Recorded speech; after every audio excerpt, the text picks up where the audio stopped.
Hello, everybody. Welcome to another episode of the Comic Source Podcast. I'm your host, Jace. Another creator-owned spotlight. We're going to be talking about a Zoop campaign today for an award-winning collection. This series has already won an Eisner-award. It's absolutely fantastic. I have the creator of the series, Edgardo Miranda-Rodriguez, joining me to talk about Borinqueña. So, Edgardo, thanks for joining me. Thank you so much. I really appreciate being on your show and you taking some time to have a conversation with me about this new project. Yeah, there's a lot of love for this project, and rightfully so. It's one of those things where comics are more diverse and more representative than ever. We still have a long way to go, don't get me wrong, but when you were growing up, did you read comics? I mean, was this a thing that you just didn't see enough of people that look like you in books? Gosh. What? Listen, first of all, I grew up very poor, New York City, Puerto Rico, Pennsylvania, Syracuse, New York, shout out to Fowler High School. By the time I was 18, I lived in like 22 different places, collected bottles and cans to save up money to buy comics. Ironically enough, it's still a nickel for every bottle and can, just like it was when I was a child, except back then comics were like 50 to 75 cents. Now it's like, what, at least $4 for a comic book, right? But yeah, I've always been into comic books. Always collected Marvel and DC, and my favorite hero growing up was Peter Parker, Spider-Man, rest in peace, John Romita Sr. He was actually my favorite, and then immediately followed up by his son, who I'm acquainted with, an incredibly beautiful person, John Romita Jr. Yeah. I loved Peter because, he struggled. He was poor, like me. He was a working class poor superhero. And, before it became kind of like this phenomena that is now a Spider-Verse with multiple iterations of Spider-Man, I got that back then. There was not this kind of like sales pitch that he's the everyman. Anyone could be under that mask. Now that's like almost like an overused phrase. But back then I got it. And I literally said, I can be Spider-Man because the costume covers him completely. So I've always been into comics, always had my long boxes, traveled everywhere with my comics, lost a huge collection in Puerto Rico when I lived there during Hurricane Hugo. Most of those books were my entire Walt Simonson's Star Wars collection, which I was a huge fan because obviously there was no Disney Plus back then. So the Marvel Star Wars series was our Disney Plus. Hello, and getting into comics, I decided to do a pivot in my career as a graphic designer. I'm still a graphic designer and creative director, but I had the opportunity collaborating with Joe Quesada and Axel Alonso at Marvel, and my first introduction to comics professionally was in 2007 when I curated Joe Quesada's first solo exhibition, The Art of Centurions, which was an all-Latin superhero team that he created that was nested in this miniseries that he wrote and illustrated called Daredevil Father. So comics have been a part of my life. These shelves behind me now hold our La Borinqueña collection, but before I was publishing La Borinqueña, I kind of like upgraded from long boxes to these bookcases with doors for my collection. Now they're back in the long boxes, because I got to keep these for my inventory for our books. Well, again, representation has gotten better. But yeah, when you decided, hey, I want to make a comic for those kids out there that, were like me, that can have a better idea of, seeing themselves in the book and knowing, be inspired and knowing they're part of something, knowing they're seen, right? So talk to us a little bit about the journey of creating La Borinqueña and how it came together for you. Growing up with comics and quite honestly, growing up as a person of color in the United States, whether we're reading or studying literature or reading on our own, either novels or comics, we accept and understand this idea of the universality of all characters, right? A good writer, a good character is just that. But the reality is that we're told that yet none of the characters look like us, right? And, we see ourselves in Peter Parker. We see ourselves in Steve Rogers. We see ourselves in Clark Kent. I don't really see myself in Bruce Wayne. Never have. I'm sorry. You know what I mean?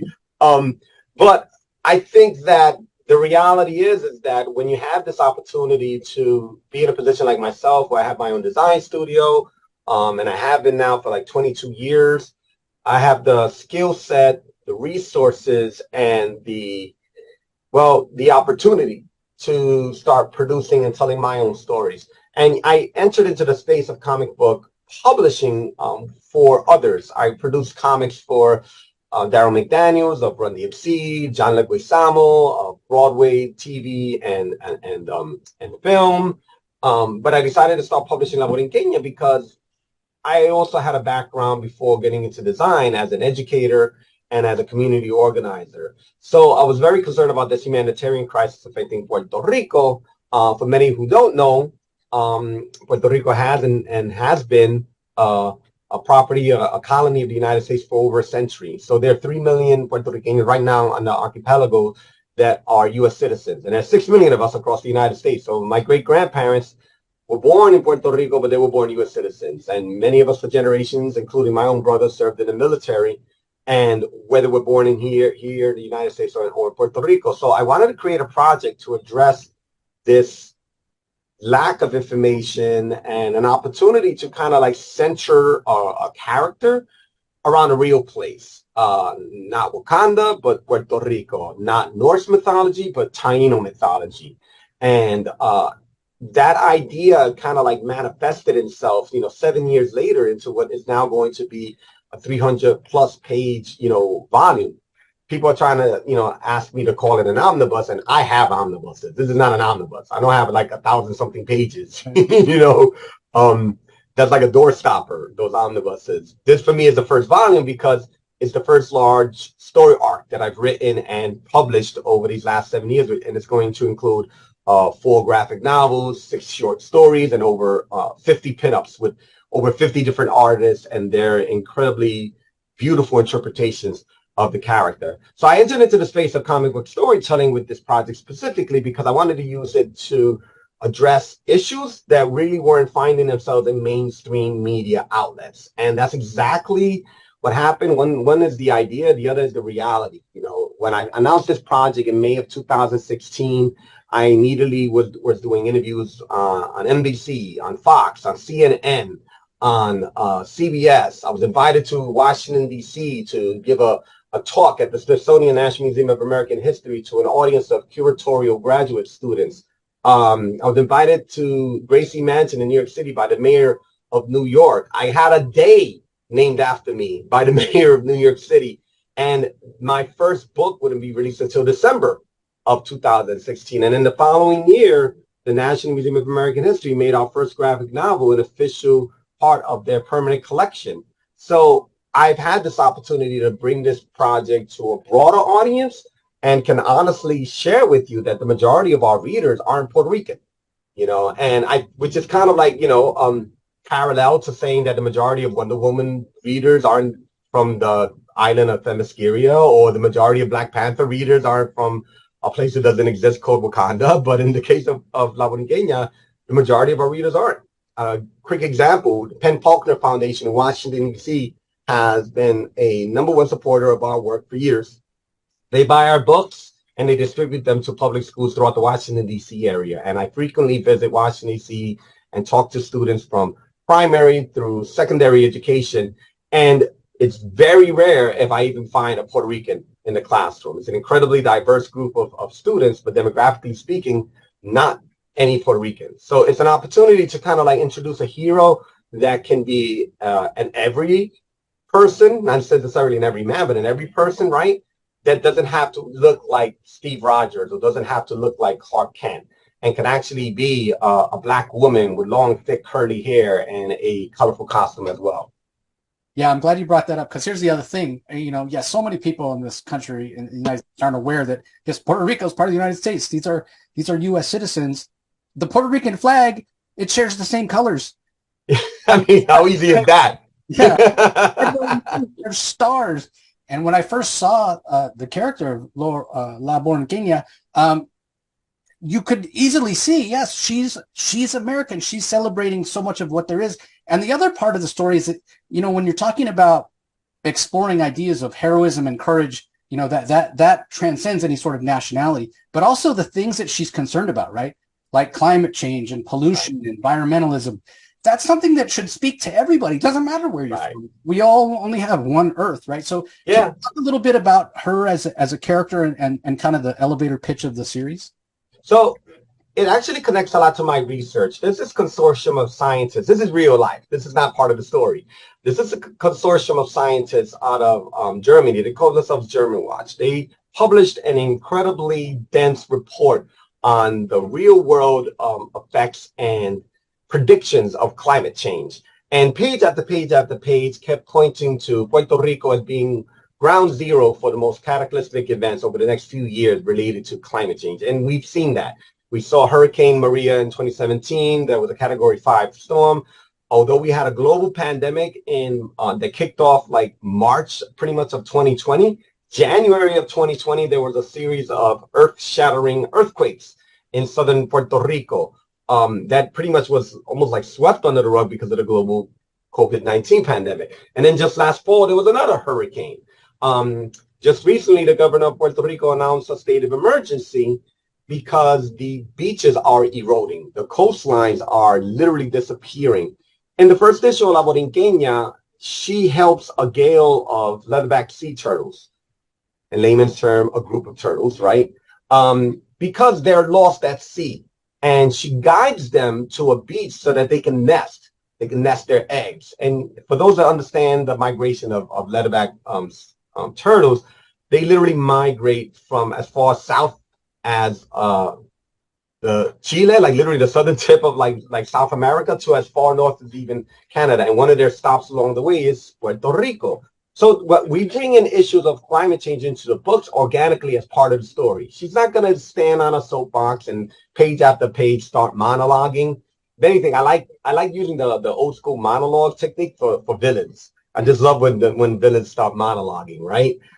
So her character kind of like brings in these issues of climate change as part of her own adventures. So like I addressed the eroding sea levels, the disappearing beaches, she saves a gale of sea turtles, of leatherback sea turtles. So a lot of ways we bring in those themes into the story to kind of like organically talk about these things to make it seem more grounded. Mm-hmm. Right now, there's actually an incredible movement in Puerto Rico where many activists and community leaders are really fighting to reclaim beaches because developers are trying to push the property lines of their condominiums and hotels further because the beaches are eroding. And people are saying, no, these are public beaches. You can't claim them. So we brought in a lot of these themes. The superhero comes from traditional storytelling where her powers come from a deity. You know, I love the concept of Superman because he pretty much is Moses, right? With La Borinqueña, she's this character that is kind of relatable in a lot of ways because although she's Puerto Rican, she's from New York City. And she finds herself in Puerto Rico because she's an undergraduate student that's there to help her grandparents who are supposed to be retired, but they're still wanting to run a cafe. So she studies abroad for a semester, studies in these caves on her own independently because the schools are cutting back on their programs. And since she's a visiting student, she's not on their priority list. Sets up an independent study, finds ancient crystals in these many caves that she's exploring because she's an environmental studies student.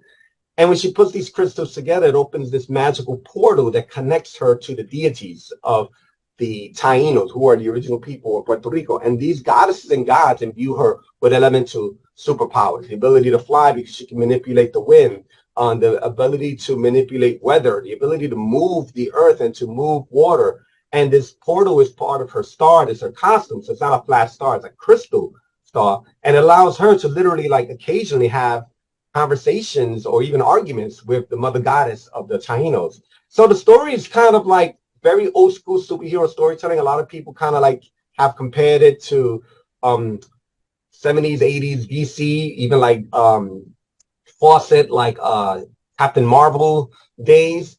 Interestingly enough, I actually grew up reading mostly Uncanny X-Men by Chris Claremont or Stan Lee's early Spider-Man when he was drawing with Steve Ditko and John Romita. But I've kind of like found a formula that works, not necessarily a formula that I love per se, but a formula that works for the character. And one of the biggest stories that I really challenged myself in writing was in our second book, because I felt it was important to tell this kind of existential conversation around the idea of being a superhero. And I felt that that was so much more universal than something very specific, but also even goes beyond superhero, because many of us kind of have this conflict with who we are. Right now, we're having this conversation. This is a persona of who I am. When I'm done with this, I'm going to the kitchen and I'm washing dishes because I'm dad and I'm my wife's husband. I'm a completely different persona. Right. And thinking about the whole concept of superheroes, when she has her cape, she's this it. She's this kind of extra version of herself. And when she's literally wearing her hoodie and her hair up and her glasses, she's just a college student, or she's just her grandparents' granddaughter. So that, it to me, is a very important part of the storytelling, where we kind of like get more into the actual character and into the psyche and into even the whole idea of what does it mean to be a superhero, and how do you lose yourself in this idea of being a superhero? What happens to your secret identity? And the last thing of it, I love the idea of superheroes without masks. Even though those of us who grew up reading comics are purists, and many of us were like completely annoyed when the Marvel Cinematic Universe completely, like, for almost the entire movie, shows characters without a mask on. I mean, it's really funny. It's like, so like, we're so used to it. Like, in the heat of a battle, Cap has to rip his mask off. I'm like, what? You know, like, man, I'm so hot. Let me take my mask off now and keep fighting, right? But the idea of her never having a mask, I really, really love that idea, because I believe in this concept of like the invisible woman, kind of like Ralph Ellison's famous book about race in the United States, The Invisible Man. But I remember as a nerd growing up that I felt very much invisible.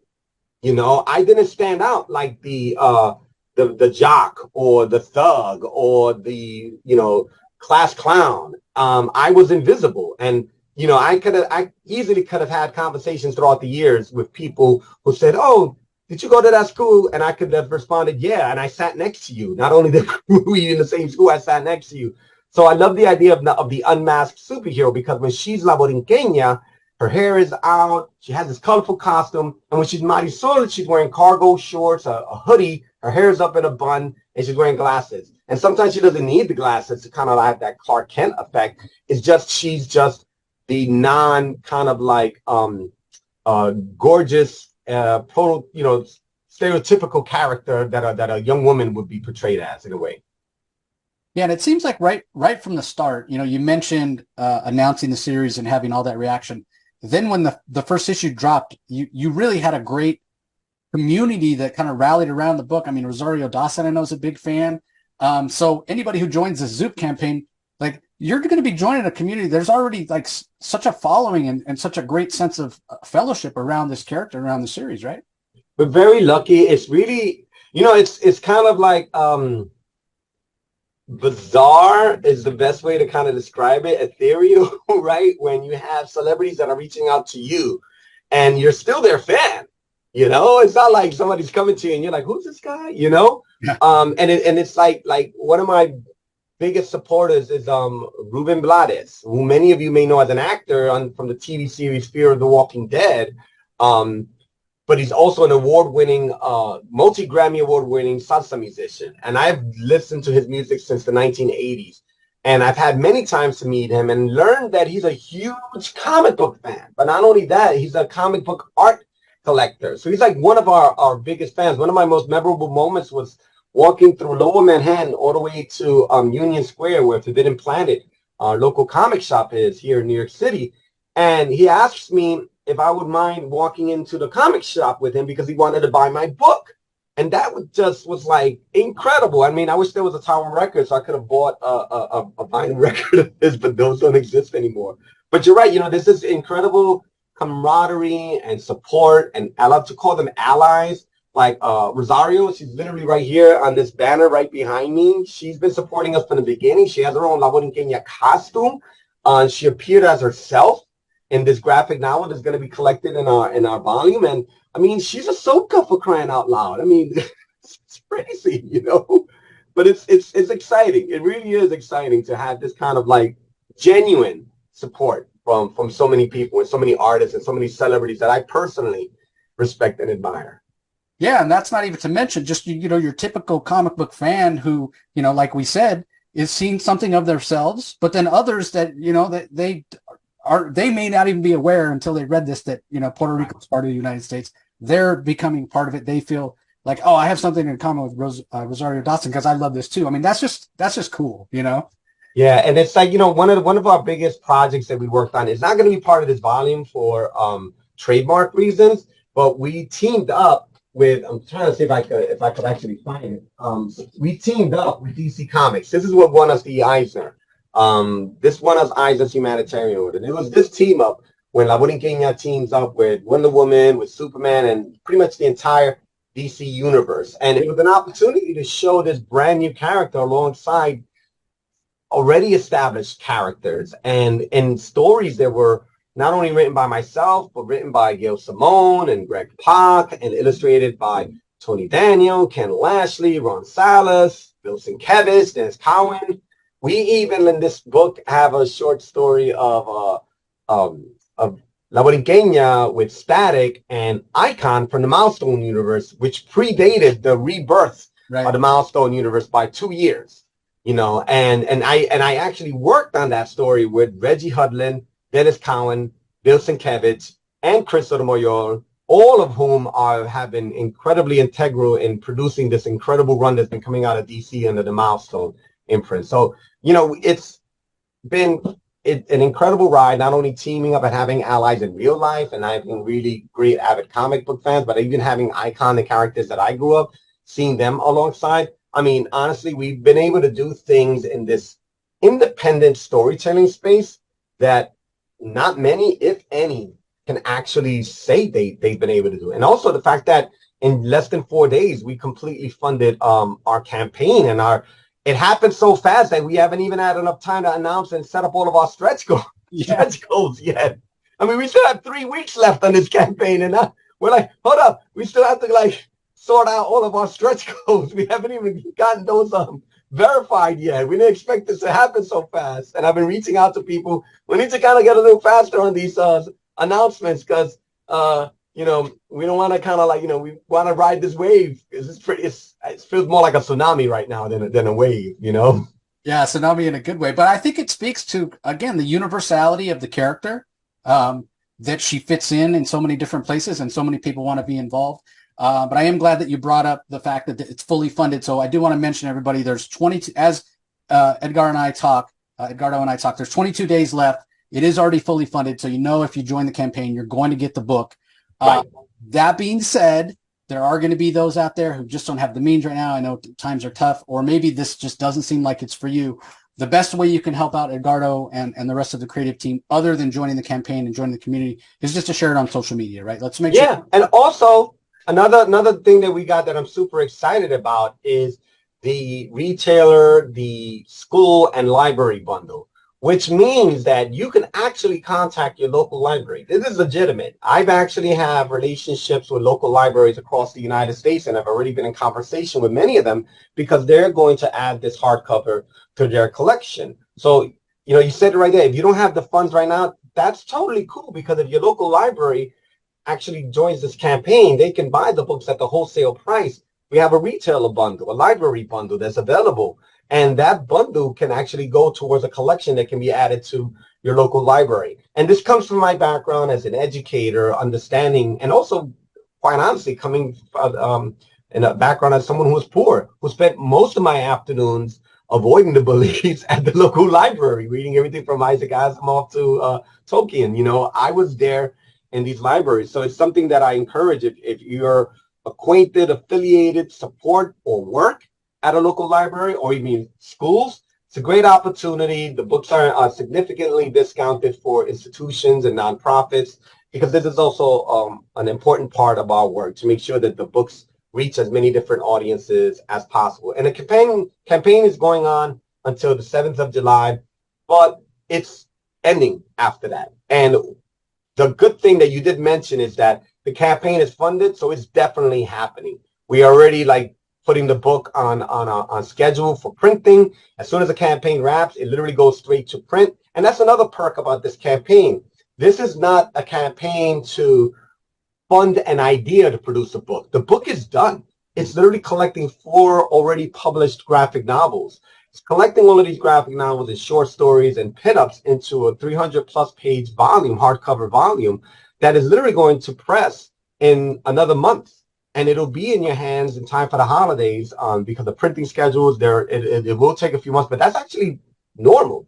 Right. So we're literally going on to press within less than a month after the campaign wraps. So it's something that we're super excited about.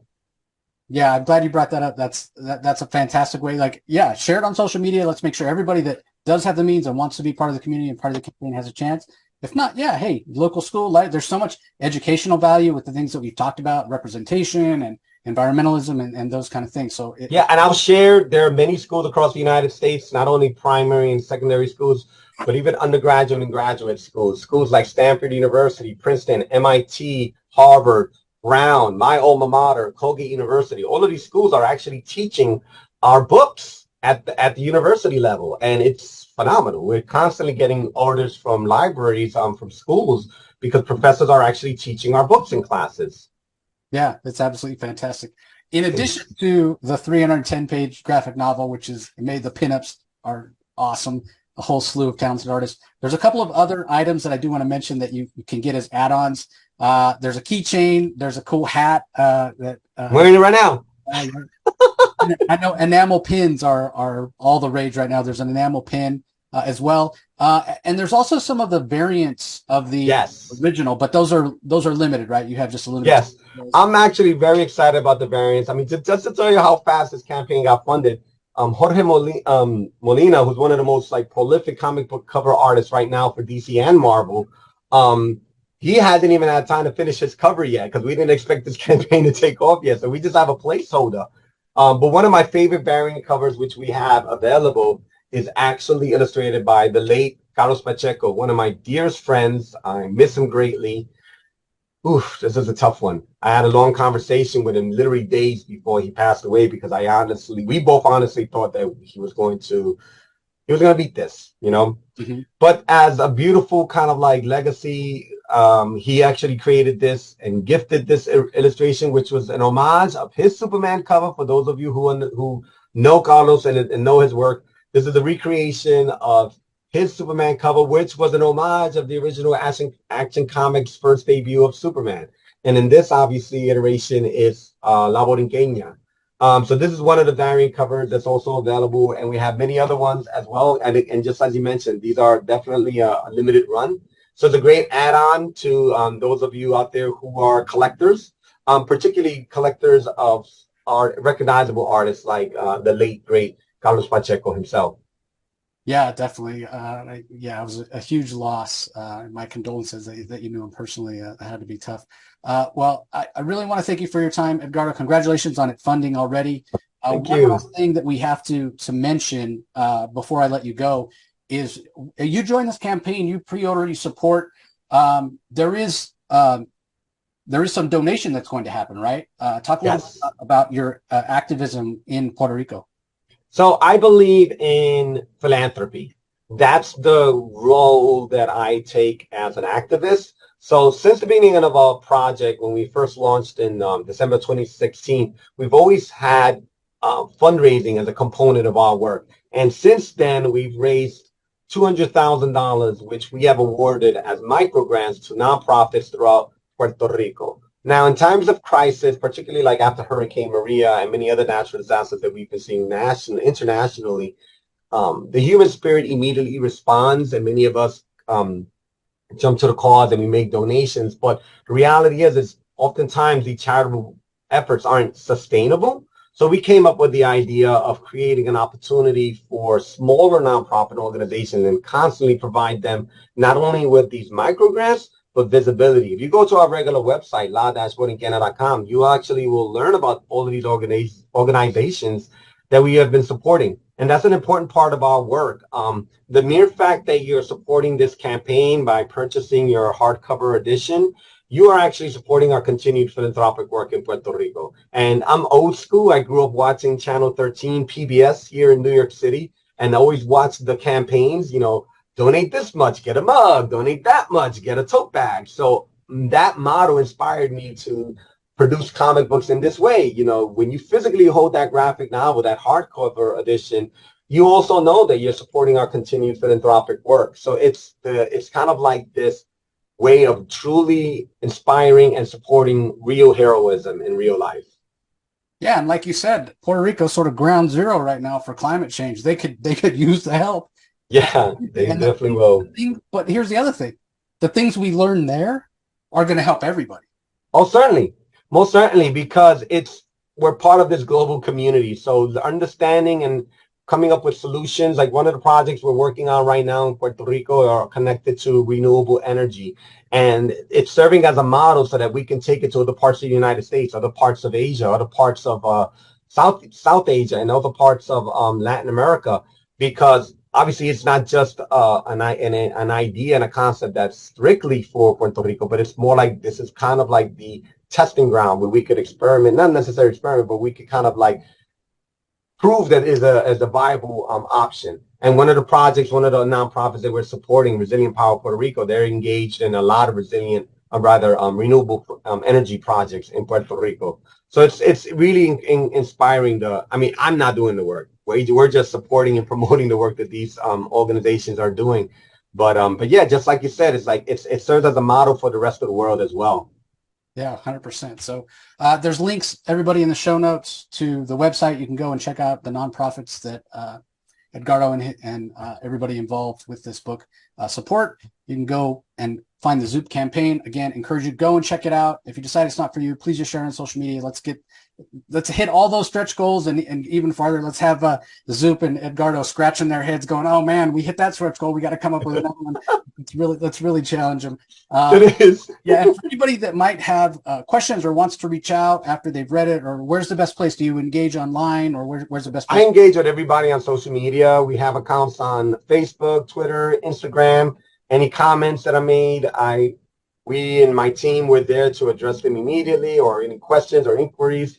I pride myself in trying to be as connected as possible to our followers, because the reality is that as an independent studio, we exist because our supporters are there all the time supporting us. So we're very grateful, and I can't emphasize this enough. We're only here because of the support that our leaders, schools, and libraries have been showing and giving us throughout all of these years. And just as you have had me on your show, I'm grateful to you, and I'm grateful to everyone else who gives me the opportunity to bring my work and my stories to them.